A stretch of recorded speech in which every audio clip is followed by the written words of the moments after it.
Good evening and welcome to the 9 p.m. English News Edition brought to you live from RTD channel. And tonight, headlines are: Prime Minister Abdul Qadir Kamil Mohammed presides over the opening ceremony of the Boli Definitive Rural Road. In Geneva, Djibouti champions the future of social welfare. And on the international front, a four-phase interim agreement at the heart of the negotiation between Washington and Tehran. Those were the top stories, and welcome back to our newsroom. We begin tonight's news with this official inauguration of the Boli Definitive Rural Road, a key infrastructure for connectivity and local development. Prime Minister Abdul Qadir Kamil Mohammed officially inaugurated the Boli Definitive Rural Road this Thursday in the presence of the Minister of Infrastructure and Equipment, Saeed Nuh Hassan, the Minister of Budget, Osman Ibrahim Roble, the Minister of the Interior, Omar Abdi Saeed, the Minister Delegate in charge of Decentralization, Omar Hussein Omar, as well as elected representative and local authorities from the Tajura region. Stretching over 30 kilometers, this rural road represents a strategic infrastructure project for the Tajura region, financed through national funds at the cost of 1 billion Djiboutian franc. The project was carried out by the national company known as Sokopi under the strict supervision and quality control for the Djiboutian Roads Agency. This new road marks a significant milestone in the government's policy of opening up rural areas and improving accessibility for local communities. It will now connect Tajura to Definitive in just 45 minutes compared to more than 3.5 hours previously, substantially reducing travel times and easing access constraints faced by residents. It will also facilitate access to essential services such as education, healthcare, and markets, while also promoting trade and economic exchange between different localities across the region. And through this achievement, the government of Djibouti reaffirms its commitment to fostering a balanced territorial development and sustainably improving living conditions for population throughout all regions of the Republic of Djibouti. Following the ribbon cutting ceremony marking the official inauguration of the road, the delegation led by Prime Minister Abdul Qadir Kamil Mohammed traveled along the newly completed route connecting Boli to Definitive. The visit provided an opportunity for the authorities to assess firsthand the significance of this infrastructure. And taking the floor, the prefect of the Tajura region welcomed the completion of this major infrastructure project, describing it as a significant step forward in opening up rural areas of the Tajura regions. He noted that the road fulfills a long-standing request from local communities and will help improve mobility, facilitate access to essential services, and promote economic development in the areas it serves. And for his part, the Minister of Infrastructure and Equipment, Saeed Nuh Hassan, highlighted the strategic importance of the Boli Definitive Road as part of the government's national infrastructure development policy. He did not fail to recall that the project financed through national funds and implemented under the supervision of the Djiboutian Road Agency reflect the government's commitment to strengthening regional connectivity, improving living conditions in rural areas, and supporting economic growth through a modern and sustainable infrastructure. In his interview, Prime Minister Abdul Qadir Kamil Mohammed did not fail to express his sincere gratitude to the residents of Werima for the warm an exceptional welcome extended to him during the inauguration ceremony. He recalled that the construction of this road was carried out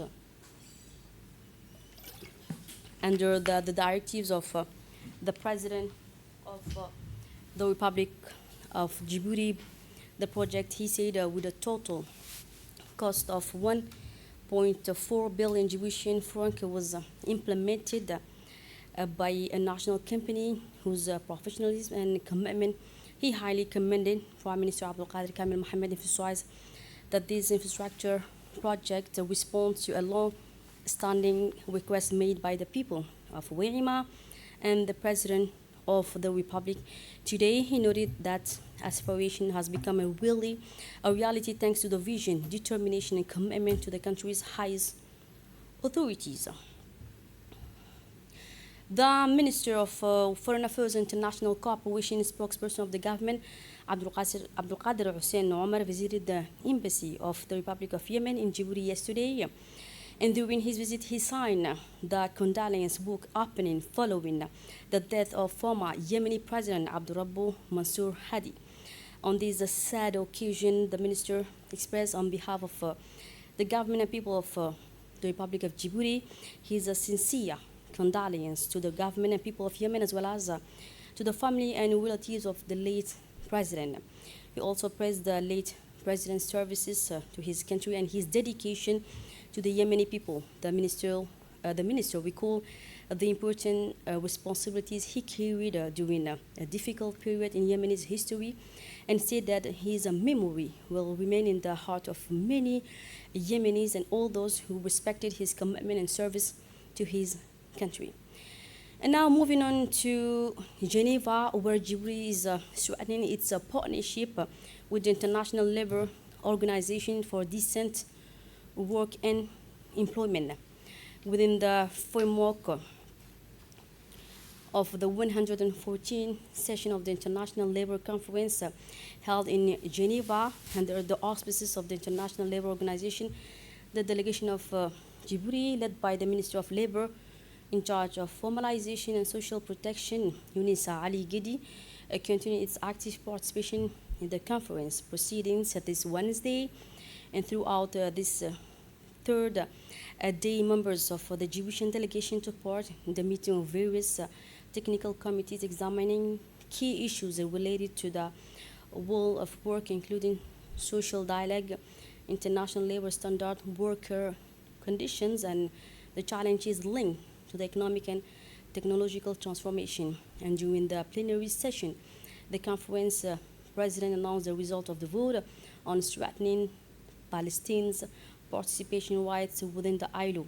The resolution was adopted by a large majority with 394 votes in favor, 17 against, and 42 abstentions, marking an important step in extending Palestine's involvement in the organization's work. On this occasion, the Minister of Labor in charge of formalization, Younissa Ali Gedi, highlighted the major transformation reshaping the world of work, focusing on social dialogue and social justice and modernization of the labor market in a rapidly changing global context. He noted that today's world is facing multiple challenges, including economic slowdown, geopolitical tensions, climate change, and the rapid rise of digital technologies and artificial intelligence. While these change create new opportunities, they also raise key questions about the future of work, particularly in terms of workers' protection, skills development, social security, and human dignity. He did not fail to reaffirm Djibouti's belief that social dialogue and tripartite cooperation remain essential tools for building inclusive and resilient societies. The minister also outlined Djibouti's ongoing reforms under the leadership of the President of the Republic, President Ismail Omar Guelleh, aimed at promoting employment, strengthening labor rights, and modernizing the labor system. He emphasized efforts to support vocational training, expand job opportunities, and formalize the informal economy. He also announced the continuation of reforms, including the revision of the labor code to better reflect the current economic and social realities while reinforcing decent work principle and national dialogue.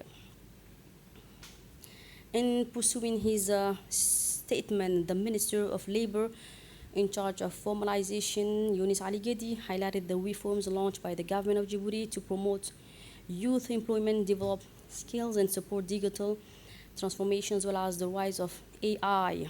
He reaffirmed Djibouti's strong commitment to decent work principles and international solidarity and welcomed the strengthening of Palestine's rights to participate within the ILO. He explained that Djibouti is preparing a new national employment policy for 2027-2035 aimed at addressing employment challenges, particularly for young people and women. He stressed that digital transformation and AI are now unavoidable realities that countries must anticipate by investing in training, real skill, and digital skill development.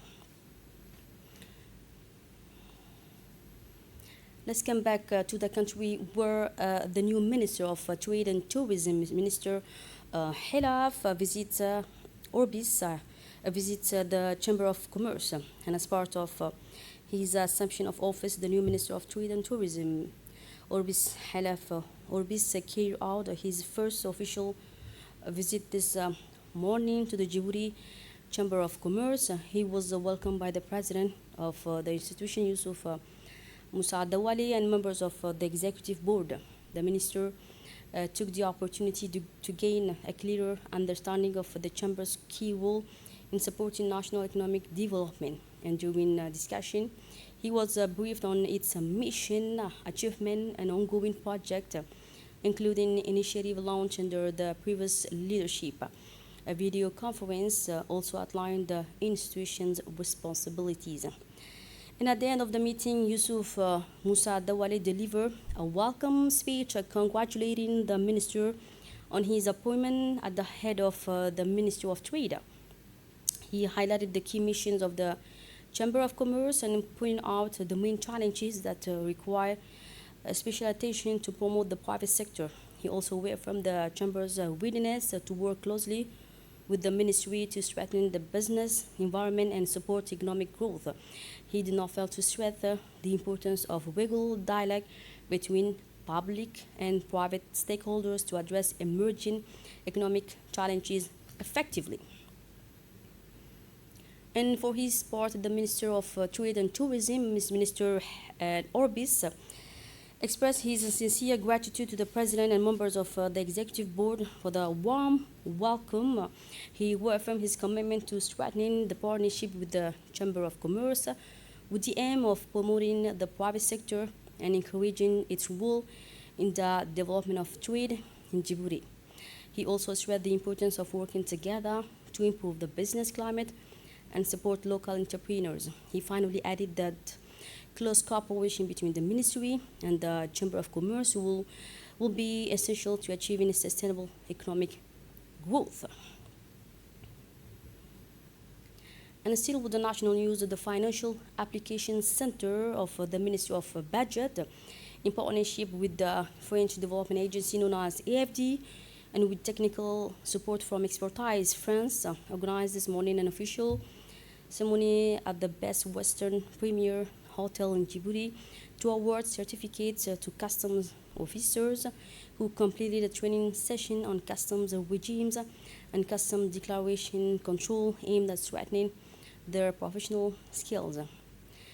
This ceremony marks the completion of a training program designed to enhance the technical and operational capacities of customs officers with the goal of further improving service quality, the efficiency of customs procedures, and the overall performance of the National Fiscal and Customs Administration. The event was held in the presence of the Secretary General of the Ministry of Budget, Simon Mabratu, the Director of the Financial Application Center, Abdulrazak Khaire, the trainer who led the session, as well as several senior officials from the Ministry of Budget, administrative managers, training beneficiaries, and the representative of Expertise France.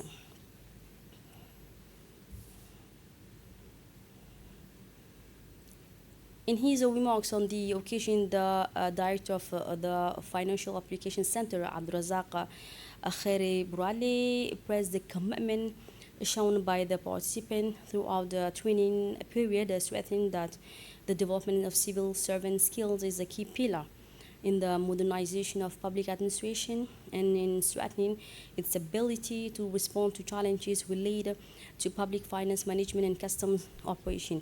He added that this training program is part of a broader effort aimed at strengthening national expertise and improving the professional performance of customs staff, thereby contributing to better quality services for citizens and users.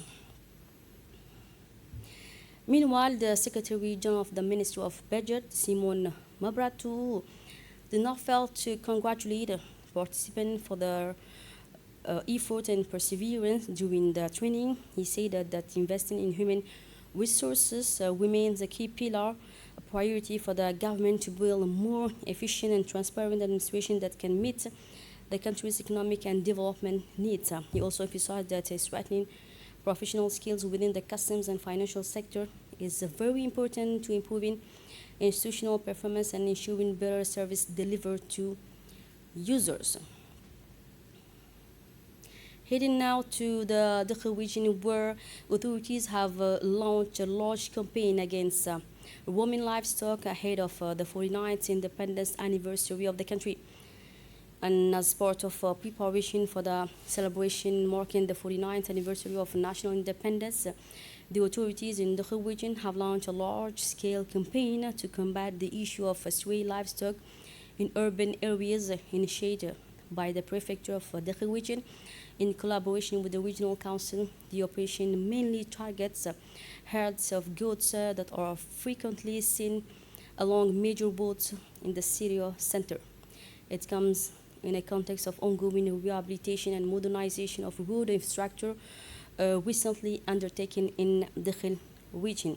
And on this occasion, the president of the regional council, Mahad Hussein, stated that the government, under the guidance of the President of the Republic, has implemented several development projects, particularly in the improving and modernization of infrastructure, including roads. However, he noted that some challenges remain as certain members of the community continue to raise livestock and leave them roaming freely on the road, causing disruption to traffic flow and difficulties for vehicles. He explained that local authorities had taken strict measures last month by collecting stray animals and impounding them with owners committing not to respect such practices. Rapid gendarmerie response after a track incident, and as part of efforts to secure the national road network, gendarmerie forces quickly intervened following a traffic incident involving a freight transport vehicle on the road on the national road number 3 on June 3rd, 2026, around 6 p.m. A truck was involved in an accident on this road. Immediately after, the alert units from the road safety squadron were deployed to the scene to secure the area and prevent any danger to road users. Given the scale of the situation, heavy equipment, including a lifting crane, was mobilized to clear the roadway and restore normal traffic conditions. And throughout the intervention, the gendarmes professionally manage traffic flow, minimizing disruption of this strategic route. And thanks to the rapid response of the teams and effective coordination, no injuries were reported. Clearance and securing operations continue until 10:30 p.m. And on the international front now, Israel and Lebanon preliminary agreement on ceasefire under U.S. mediation. Israel and Lebanon have announced preliminary agreements on to implement a ceasefire following negotiations held in Washington after U.S. mediation. The agreement reportedly includes a halt to Hezbollah's fire, the withdrawal of its force south of the Litani River, and establishment of secure zones under the control of the Lebanese army. And now interim four-phase agreement at the center of negotiation between Washington and Tehran. Source close to to the talks, so report that an interim four-phase agreement between the U.S. and Iran is currently being discussed as part of ongoing negotiation. The proposed framework will range from regional de-escalation to addressing Iran's nuclear weapons.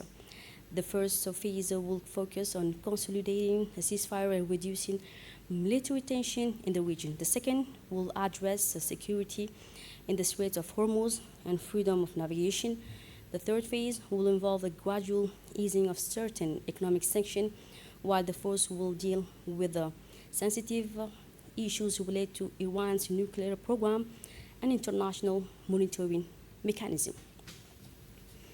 So that's it for tonight's news. Thanks for being with us, and stay tuned for more on RTD channel.